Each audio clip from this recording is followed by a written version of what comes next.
மரபணுவை மாற்றி அமைக்க முடியாது. ஸோ டவுன் சிண்ட்ரோம் அப்படிங்கிறது ஒரு மரபணு குறைபாடு. ஸோ முதல் குழந்தைக்கு டவுன் சிண்ட்ரோம் இருக்குது அப்படின்னா முதல்ல அந்த குழந்தைக்கு டெஸ்ட் பண்ணி என்ன வகையான டவுன் சிண்ட்ரோம்னு பார்ப்போம். ஃபுட் பேட்டர்னால வந்து டவுன் சிண்ட்ரோம் வராது. ஸோ இதுக்கும் அதுக்கும் வந்து ஒரு கனெக்ஷன் இல்லை அப்படின்னு. குறைபாடுகள் எந்த குரோமோசோமில் வேணாலும் இருக்கிறதுக்கு வாய்ப்புகள் இருக்கு. ஸோ அந்த குழந்தை பிறந்ததுன்னா அந்த குழந்தை வாழ்நாள் முழுக்க அந்த குழந்தையோட உடம்புல இருக்க செல்ஸ் வந்து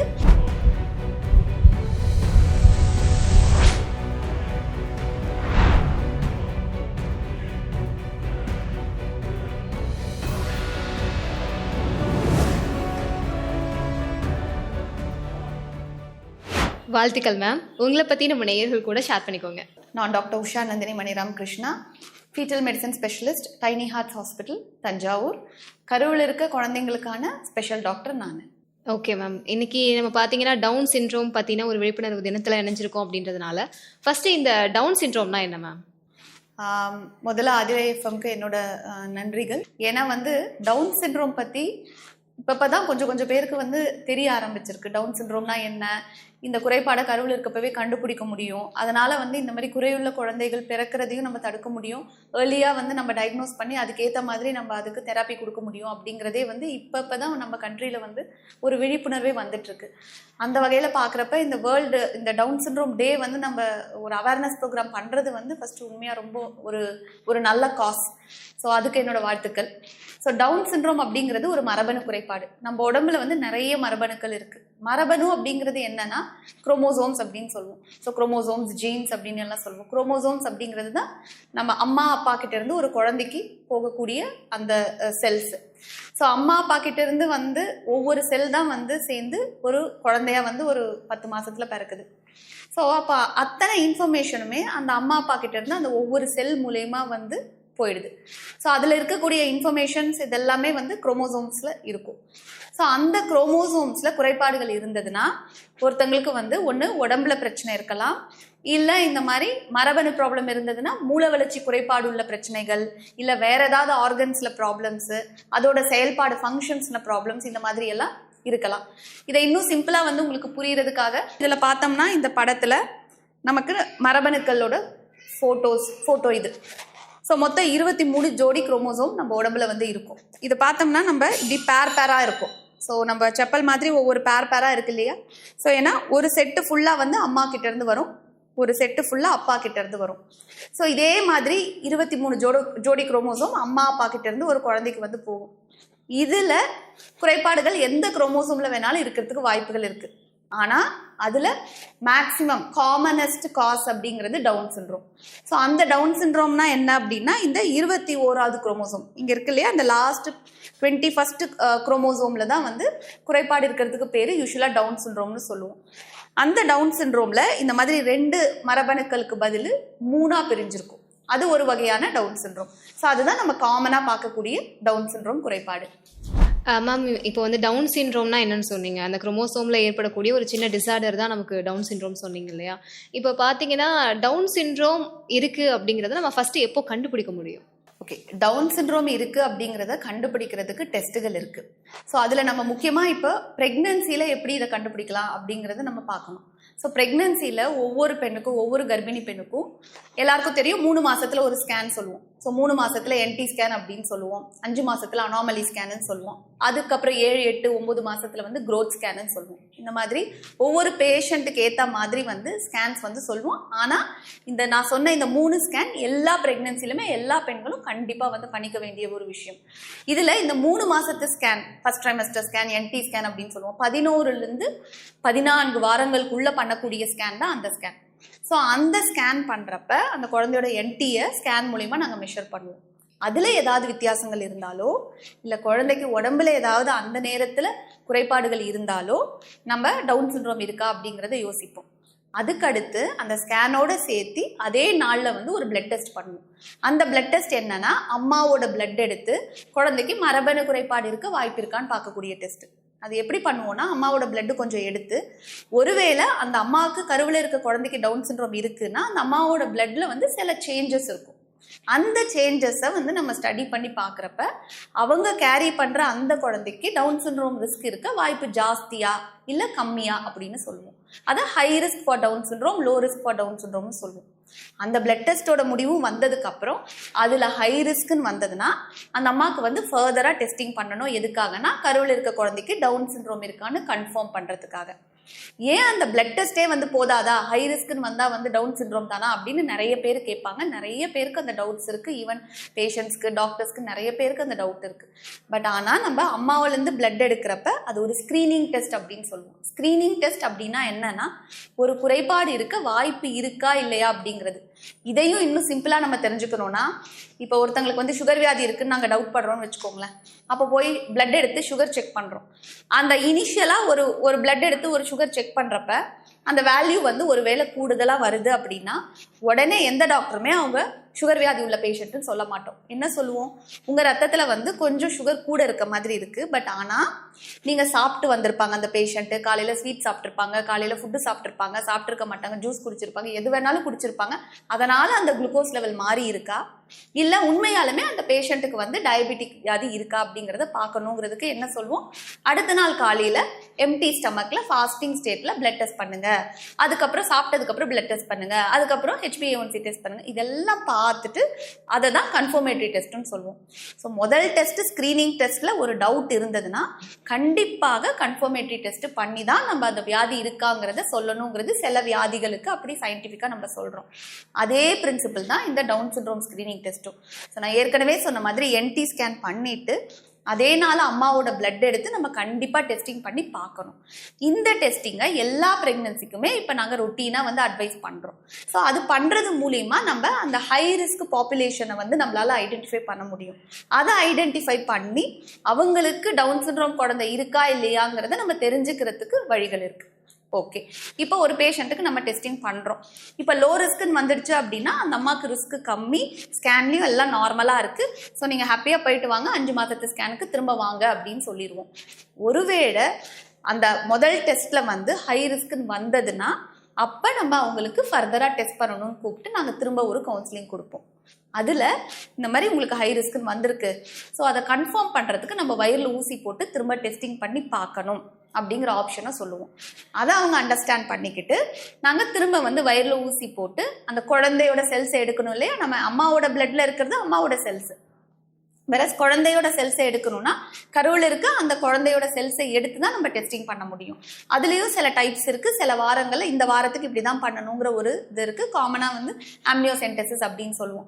அப்போ அந்த செல்ஸை எடுத்து நம்ம டெஸ்டிங் பண்ணி பார்க்குறப்ப அந்த குழந்தைக்கு 21வது குரோமோசோம் நார்மலா இருக்கா இல்லையா அப்படிங்கறத நம்ம கன்ஃபார்ம் பண்ண முடியும். ஒருவேளை நார்மல்னு வந்துட்டா we are happy. கப்பிளை வந்து நாங்கள் ரீஅஷ்யூர் பண்ணிட்டு நீங்கள் பயப்படாதீங்க, ஹை ரிஸ்க்னு வந்திருந்தாலும் குழந்தைக்கு டவுன் சிண்ட்ரோம் இல்லை அப்படின்னு ரீஅஷ்யூர் பண்ணி திரும்ப ரொட்டீன் ப்ரெக்னன்சி மாதிரி ஃபாலோ பண்ண ஆரம்பிச்சிருவோம். ஒருவேளை அந்த 11 to 14 வீக்ஸ்ல வந்து கருவில் இருக்க குழந்தைக்கு NT கூட இருந்தாலும் இதே தான் வந்து அவங்களுக்கு கவுன்சில் பண்ணுவோம். ஸோ மேற்கொண்டு டெஸ்ட் பண்ணி பார்க்கணும். ஸோ இன் எசன்ஸ் ஒருவேளை முதல் 3 மாசத்து ஸ்கேன்ல பிளட் டெஸ்ட்ல வித்தியாசங்கள் ஏதாவது இருந்தா அவங்களுக்கு ஃபீட்டல் மெடிசன் ஸ்பெஷலிஸ்ட் வந்து ஃபர்தர் டெஸ்டிங்கை பற்றி சொல்லுவோம். அவங்க கண்டிப்பாக பண்ணிக்கிறது நல்லது. ஏன்னா அதுக்காக தான் இப்போ நம்ம இதை பற்றியே பேசிக்கிட்டு இருக்கோம். மேம், இப்போ நீங்கள் சொன்னீங்க கருவில் இருக்கும்போதே அந்த குழந்தைக்கு எடுக்க வேண்டிய எல்லா டெஸ்ட்டையும் நம்ம எடுத்து பார்க்குறோம். அதில் முக்கியமாக டவுன் சிண்ட்ரோமே நம்ம செக் பண்ணுறோம். அதில் வந்து நீங்கள் சொன்ன மாதிரியே ஹை ரிஸ்க் ஃபேக்டர் வந்து அதிகமாகவே இருக்குது அப்படின்னா அப்போ அந்த குழந்தைக்கு டவுன் சிண்ட்ரோம்னு கண்டுபிடிச்சிட்டிங்கன்னா அதுக்கு அடுத்து என்ன பண்ணுவீங்க? அதை கருவிலேயே சரி பண்ண முடியுமா மேம்? ஸோ மரபணு குறைபாடு டவுன் சிண்ட்ரோம் இருக்குது அப்படின்னு வயிறில் ஊசி போட்டு தண்ணி எடுத்து டெஸ்டிங் பண்ணி நான் ஏற்கனவே சொன்ன மாதிரி இந்த 21வது குரோமோசோமில் மிஸ்டேக் இருக்குது அப்படின்னு ஒரு பேஷண்ட்டுக்கு வந்துருச்சு அப்படின்னா நம்ம அதை சரி பண்ண முடியாது. ஸோ அதனால தான் இந்த டவுன் சிண்ட்ரோம் வியாதியை வந்து நம்ம கருவில் இருக்கப்பையோ இல்லை பிறந்ததுக்கு அப்புறமாவோ இதை மெடிசன்ஸ் கொடுத்தோ சர்ஜரி பண்ணியோ ட்ரீட்மெண்ட் பண்ண முடியாது. அதனால தான் நம்ம இந்த வியாதிக்கு இப்படி வந்து ஒரு டெஸ்ட்டையே ஃபர்ஸ்ட் நம்ம டிசைன் பண்ணி சயின்டிஃபிக்காக பண்ணிட்டு இருக்கோம். ஒருவேளை கருவில் இருக்க குழந்தைக்கு டவுன் சிண்ட்ரோம் இருக்குங்கிறது கன்ஃபார்ம் ஆச்சு அப்படின்னா, ஃபார் எக்ஸாம்பிள் 16 வாரத்தில் நான் பார்த்து டவுன் சிண்ட்ரோம் இருக்குன்னு ஒரு மதருக்கு நான் சொல்கிறேன்னா அவங்களுக்கு அந்த ப்ரெக்னன்சியை கண்டினியூ பண்ணணுமா இல்லையா அப்படிங்கிற ஆப்ஷன் வந்து கண்டிப்பாக இருக்குது. ஸோ ஒருவேளை அது சரிப்படுத்த முடியாத விஷயம் அப்படின்னா அவங்க ப்ரெக்னன்சியை ஸ்டாப் பண்ணுறதா என்னங்கிறத அவங்க டாக்டர்கிட்டையும் டிஸ்கஸ் பண்ணிவிட்டு அந்த முடிவை அவங்க எடுக்கலாம். ஏன்னா அந்த குழந்தை பிறந்தா கண்டிப்பாக மூல வளர்ச்சி குறைபாடு இருக்கும். Okay ma'am. இப்போ நீங்க சொன்னீங்க டவுன் சிண்ட்ரோம் அது பார்த்துட்டோம். கருவுல செக் பண்ணி பார்க்க தான் முடியும். பட் கருவுல சரி பண்ண முடியாதுன்னு. இப்ப நெறைய பேர் சொன்னீங்க இல்லையா? சில பேர் கண்டுக்காம கூட விட்டுர்றாங்க. அந்த ஸ்கேனோட வேல்யூ தெரிய மாட்டுது அப்படின்னு. ஸோ அந்த மாதிரி கண்டுக்காம விட்டு ஒரு குழந்தை பிறந்து டவுன் சிண்ட்ரோமா வந்துருச்சு அப்படின்னா, அதுக்கப்புறம் அந்த குழந்தைய சரிப்படுத்த முடியுமா மேம்? நார்மலான சைல்டு மாதிரி. குழந்தை பிறந்ததுக்கு அப்புறம் டவுன் சிண்ட்ரோம்னு கண்டுபிடிச்சாலோ இல்ல பிரெக்னன்சில நம்ம முறையான ப்ராப்பரான ஸ்கேன்ஸ் எல்லாம் பண்ணாம அதுக்கப்புறம் குழந்தை பிறந்ததுக்கு அப்புறம் குழந்தை டாக்டர் பார்த்ததுமே டவுன் சிண்ட்ரோம் இருக்குன்னு வந்து கண்டுபிடிச்சிருவாங்க பீடியாட்ரிஷியன். அப்ப நம்ம பாக்குறப்ப எகெயின் மரபணுவை மாத்தி அமைக்க முடியாது. ஸோ அந்த குழந்தை பிறந்ததுன்னா அந்த குழந்தை வாழ்நாள் முழுக்க அந்த குழந்தையோட உடம்புல இருக்க செல்ஸ் வந்து அந்த 21வது குரோமோசோம் மிஸ்டேக்காக தான் இருக்கும். ஸோ டவுன் சிண்ட்ரோம் குழந்தைக்கு உடம்புல குறைபாடு இருக்குன்னா, அதாவது ஹார்ட்டு, பிரெயின், இந்த மாதிரி ஆர்கன்ஸ்ல குறைபாடுகள் இருக்கு அப்படின்னா, ஒரு குழந்தைக்கு ஃபார் எக்ஸாம்பிள் ஹார்ட்ல பிரச்சனை இருக்கு, அந்த குழந்தைக்கு டவுன் சிண்ட்ரோம் இருக்கு அப்படின்னா, அந்த ஹார்ட் ப்ராப்ளமை நம்ம ஆப்ரேஷன் பண்ணி சரிப்படுத்த முடியும். பட் ஆனால் அந்த மரபணுவை நம்மளால மாற்றி அந்த அந்த தப்பா இருக்கக்கூடிய அந்த 21வது குரோமோசோம் வந்து நம்ம மாற்றி நார்மல் ஆகி வைக்க முடியாது. ஸோ அவங்க லைஃப் ஃபுல்லாக வந்து அவங்க உடம்புல இருந்து நம்ம எடுத்து செக் பண்ணி பார்த்தோம்னா அவங்க டவுன் சிண்ட்ரோம் இருக்கிறதுக்கான குரோமோசோமல் பேட்டர்ன் தான் அவங்களுக்கு வந்து இருக்கும். ஸோ அதனால தான் நம்ம இதை முன்கூட்டியே தெரிஞ்சுக்கிறது பெட்டர் அப்படிங்கிறது நம்ம திரும்ப திரும்ப வந்து ப்ரெக்னன்சியில் இன்சிஸ்ட் பண்ணுறோம். லைஃப் லாங் வந்து மெடிக்கல் ட்ரீட்மெண்ட் தேவையா அப்படின்னு கேட்டால் இது வந்து ஒவ்வொரு குழந்தையோட சிம்டம்ஸை பொறுத்தது. இப்போ நான் ஏற்கனவே சொன்ன மாதிரி உடம்புல குறைபாடு இருக்குது அப்படிங்கிற மாதிரி இருந்தால் நம்ம அந்த உடம்புல இருக்க குறைபாடை சரி பண்ணி நம்ம அந்த குழந்தை வந்து வளர்க்க போகிறோம். வேற உடம்புல குறைபாடு எதுவும் இல்லை அப்படின்னா அந்த டெவலப்மெண்டல் டிலேவோட சிவியாரிட்டி வந்து கொஞ்சம் வித்தியாசப்படும். இப்போ சில குழந்தைங்க வந்து ரொம்ப டெவலப்மெண்டலி ரொம்ப வந்து கொஞ்சம் அப்நார்மலாக இருப்பாங்க. ஸோ அவங்களுக்கு வந்து அம்மா அப்பா கூட யாருன்னு தெரியாது, ஸோ கூட இருக்கவங்க யாருன்னு தெரியாது, பேசுறது இது மாதிரி நிறைய ப்ராப்ளம்ஸ் இருக்கலாம். அதே ஒரு எண்ட் ஆஃப் த ஸ்பெக்ட்ரம்ல பார்த்தோம்னா சில குழந்தைங்களுக்கு ஒரு மைல்டர் டெவலப்மெண்டல் டிலேயோட இருந்து கூட நம்ம பார்க்குறோம். ஸோ அந்த மாதிரி உள்ள குழந்தைங்களுக்கு வந்து ஸ்பெசிஃபிக்காக தெராப்பீஸ் கொடுத்து அவங்கள கொஞ்சம் வந்து நம்ம ஸ்டிமுலேட் பண்ணி கொஞ்சம் வந்து அவங்களோட ஒர்க்கை அவங்களே செஞ்சுக்கிற அளவுக்கு வந்து நம்ம ட்ரெயின் பண்ணுறது இந்த மாதிரி எல்லாம் பண்ண முடியும். இப்போ என்னோட பேஷண்ட்ஸில் சில குழந்தைங்க பார்த்தோம்னா ஒரு 2 குழந்தைங்கள்லாம் வந்து நார்மல் ஸ்கூலுக்கே வந்து போகிறாங்க. அவங்களால அகாடமிக் பெர்ஃபார்மன்ஸ் வந்து ரொம்ப நல்லா பண்ண முடியலை அப்படின்னாலும் அந்த பேரண்ட்ஸ் வந்து ரொம்ப மோட்டிவேட்டடாக இருக்காங்க. அந்த குழந்தைக்கு இருக்கிற அந்த வியாதியோட சிவியாரிட்டி வந்து கம்மியாக இருக்கிறதுனால அந்த மாதிரி என்கரேஜ் பண்ணி கொண்டு வர பேரண்ட்ஸும் வந்து இருக்காங்க. ஸோ பட் ஆனால் அந்த சிம்டம்ஸோட சிவியாரிட்டி பொறுத்து அந்த டெவலப்மெண்டல் டிலே எந்த அளவுக்கு இருக்கோ அதுக்கேற்ற மாதிரி வந்து அவங்களுக்கு ப்ரெசன்டேஷன் அந்த கிளினிக்கல் ப்ரெசன்டேஷன் இருக்கும் அப்படின்னு சொல்லுவோம். ஸோ அவங்களால நார்மல் ஆக்டிவிட்டீஸ் நார்மலாக மற்ற குழந்தைங்க பண்ணுற மாதிரி வந்து பண்ண முடியாமல் தான் இருக்கும். ஸோ அதுக்கேற்ற மாதிரி தான் பேரண்ட்ஸ் வந்து அவங்கள வந்து ஸ்பெஷல் சில்ட்ரன் லைக் ஸ்பெஷல் ஸ்கூலுக்கு அனுப்புறது இந்த மாதிரி எல்லாம் பண்ணலாம். தெரப்பி ஆப்ஷன்ஸ் எல்லாமே இருக்குது. இது எல்லாமே வந்து அந்தந்த பர்டிகுலராக ஒரு குழந்தைய பார்க்குறப்ப தான் எங்களால் வந்து அந்த குழந்தை எந்த அளவுக்கு வந்து நம்ம இம்ப்ரூவ் பண்ண முடியும், டெவலப்மெண்டல் டிலே எவ்வளோ அளவுக்கு சிவியராக இருக்குது அப்படிங்கிறதெல்லாம் நம்ம சொல்ல முடியும். Okay ma'am. இப்போ டவுன் சிண்ட்ரோம் ப்ராப்ளம் வந்து குரோமோசோம்ல ஏற்படக்கூடிய டிசார்டர் அப்படின்னு சொல்லிட்டீங்க. ஆனால் இது ஏற்படுறதுக்கான காரணங்கள் அப்படின்னு இருக்கும்ல, இப்போ இந்த குரோமோசோம்லேயே மாற்றங்கள் ஏற்படுத்தினா அதுக்கு என்ன காரணம்னு சொல்லுவீங்க? டவுன் சிண்ட்ரோம் எகெயின் வந்து இப்போ சில பேர் நினைப்பாங்க வயசு ரொம்ப ஜாஸ்தி ஆகிற மதர்ஸ்க்கு மட்டும்தான் வந்து டவுன் சிண்ட்ரோம் குழந்தைங்க பிறக்கும். ஸோ 35 வயசுக்கு மேலே வந்து பிரெக்னன்சி ஆனால் டவுன் சிண்ட்ரோம் அவங்களுக்கு மட்டும்தான் வரும் அப்படின்னு நினைப்பாங்க. சில பேர் வந்து சொல்லுவாங்க முதல் குழந்தைக்கு வந்து பிரச்சனை இருந்ததுன்னா அடுத்த குழந்தைக்கு நம்ம பார்க்கணும். இந்த மாதிரி நிறைய வகையான வெரீட் ஒப்பீனியன் வந்து நம்ம பேஷண்ட்ஸ் கிட்டையும் பப்ளிக் கிட்டையும் இருக்குது. ஸோ இதில் எல்லாமே வந்து கொஞ்சம் true and some of them are not actually true. So இப்போ ஃபார் எக்ஸாம்பிள் வந்து இப்போ முதல் குழந்தைக்கு டவுன் சிண்ட்ரோம் இருக்குன்னு வச்சுக்கோங்களேன். அந்த முதல் குழந்தைக்கு டவுன் சிண்ட்ரோம் இருக்குன்னா அடுத்த குழந்தைக்கு டவுன் சிண்ட்ரோம் வர வாய்ப்பு இருக்கா அப்படின்னு கேட்பாங்க. ஸோ முதல் குழந்தைக்கு டவுன் சிண்ட்ரோம் இருக்குது அப்படின்னா முதல்ல அந்த குழந்தைக்கு டெஸ்ட் பண்ணி என்ன வகையான டவுன் சிண்ட்ரோம்னு பார்ப்போம். இப்போ டவுன் சிண்ட்ரோம்லேயே வந்து இப்போ நான் சொன்னது ஒரு வகை, அதாவது அந்த 2 குரோமோசோம் பதில் 3 குரோமோசோம் இருக்கும்னு சொன்னது வந்து அதுதான் commonest type of Down syndrome, pure trisomy 21 அப்படின்னு சொல்லுவோம். இதை தவிர 2 வகையான டவுன் சிண்ட்ரோம் இருக்கு. அது வந்து ரொம்ப காமன் கிடையாது. அதுல சில வகையான டவுன் சிண்ட்ரோம் வந்து திரும்பி வர்றதுக்கு வாய்ப்புகள் ஜாஸ்தி அப்படின்னு சொல்லுவோம். ஸோ இது எந்த வகையான டவுன் சிண்ட்ரோம்னு பார்த்துட்டு ரெக்கரன்ஸ் ரிஸ்க், அதாவது திரும்ப வரத்துக்கான ப்ரெடிக்ஷனை வந்து நாங்கள் சொல்லுவோம். ஸோ முதல் குழந்தைக்கு டவுன் சிண்ட்ரோம் இருக்கு அப்படின்னா அது என்ன வகையான டவுன் சிண்ட்ரோம், அது பேரண்ட்ஸ்லேருந்து வந்திருக்கா, அந்த ஒரு வித்தியாசமான மரபணுங்கிறது பேரண்ட்ஸ்க்கு நார்மலாகவே இருந்தா கூட அவங்கள ஏதாவது டிரான்ஸ்லோகேஷனால வந்திருக்கா அப்படிங்கிறதெல்லாம் நம்ம ஃபர்தராக அவங்களுக்கு கவுன்சிலிங் கொடுத்து அவங்கள டெஸ்ட் பண்ணாதான் வந்து நம்மளால திரும்ப வருமா அப்படிங்கிறதையும் நம்மளால வந்து சொல்ல முடியும். மேம் இப்போ டவுன் சிண்ட்ரோம் வர்றதுக்கு நிறைய ரீசன்ஸ் சொல்கிறோம். அதாவது ஃபர்ஸ்ட் குழந்தைக்கு இருந்தால் மேபி செகண்ட் குழந்தைக்கு ஒரு வாய்ப்பு இருக்குது, டெஸ்ட் பண்ணி பார்த்துக்கிறது நல்லதுன்னு சொன்னீங்க. பட் இதை தாண்டி பார்த்தீங்கன்னா நம்ம ப்ரெக்னன்சி டைமில் லைஃப் ஸ்டைல் சேஞ்சஸ் இருக்கும் இல்லையா, நமக்கு இப்போ ஃபுட் பேட்டர்ன் சேஞ்ச் ஆகுறதுனாலையோ அல்லது அவங்களுடைய ஏதோ ஒரு லைஃப் ஸ்டைல் சேஞ்ச்னால டவுன் சிண்ட்ரோம் வரதுக்கான வாய்ப்புகள் இருக்காங்க? ஜென்ரலாக வந்து life style modifications, life style சேஞ்சஸ்னால வந்து ஃபுட் பேட்டர்னால வந்து டவுன் சிண்ட்ரோம் வராது. ஸோ இதுக்கும் அதுக்கும் வந்து ஒரு கனெக்ஷன் இல்லை அப்படின்னே நம்ம வந்து சொல்லலாம். ஸோ இது வந்து மரபணு ரீதியாக வரக்கூடிய ஒரு பிரச்சனை.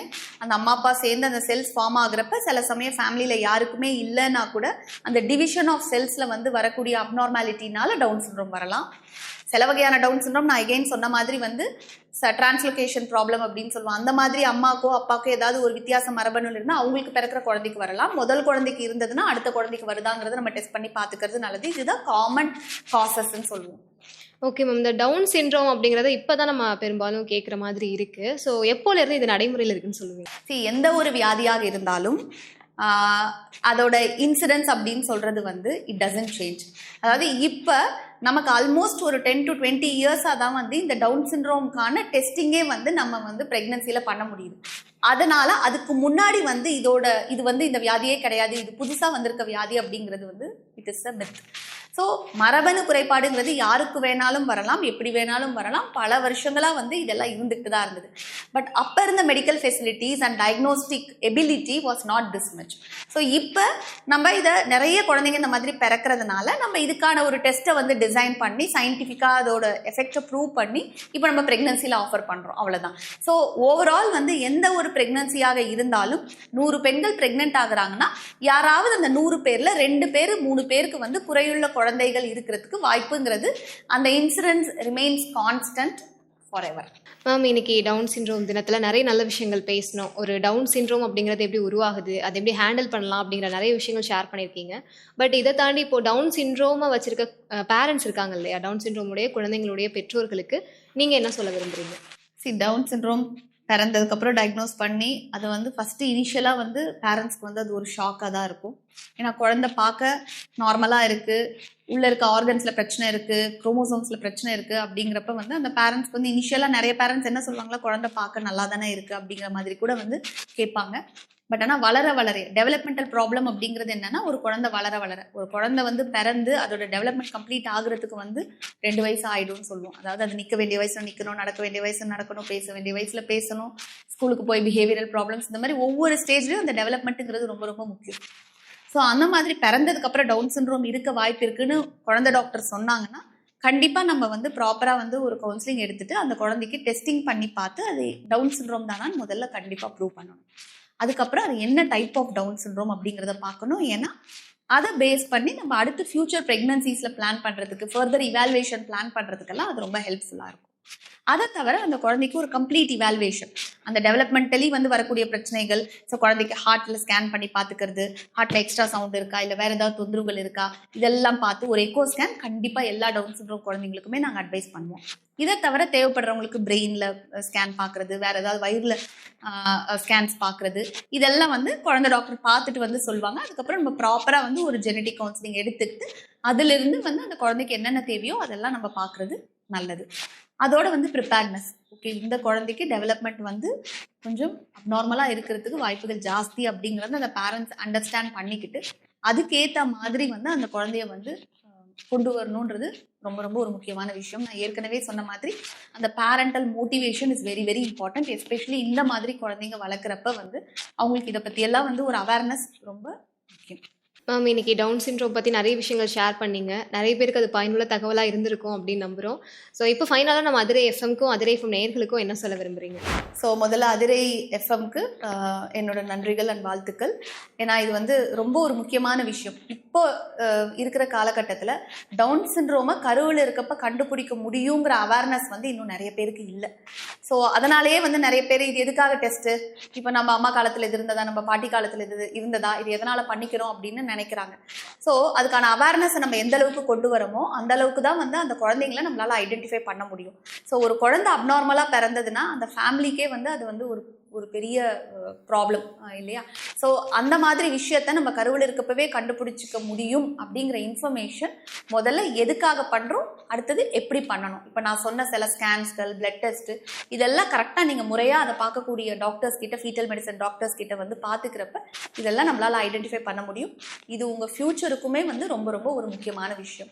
ஸோ இதை பற்றி உங்களுக்கு ஏதாவது டவுட்ஸ் இருந்தாலோ இல்லை வேறு ஏதாவது வந்து queries இருந்தாலோ நீங்கள் எனி டைம் வந்து எங்களை காண்டாக்ட் பண்ணலாம். நான் fetal medicine specialist doctor Usha Nandini Maniram Krishna, tiny hearts hospital, Thanjavur. நன்றி, வணக்கம். So every child is a blessing. So எல்லா குழந்தைகளும் நல்லா இருக்கணும். பிறக்கக்கூடிய அத்தனை குழந்தைகளும் நல்ல ஹெல்த்தியாக இருக்கணும். Today's children are going to form tomorrow's society. So thank you very much for this opportunity. Thank you so much ma'am.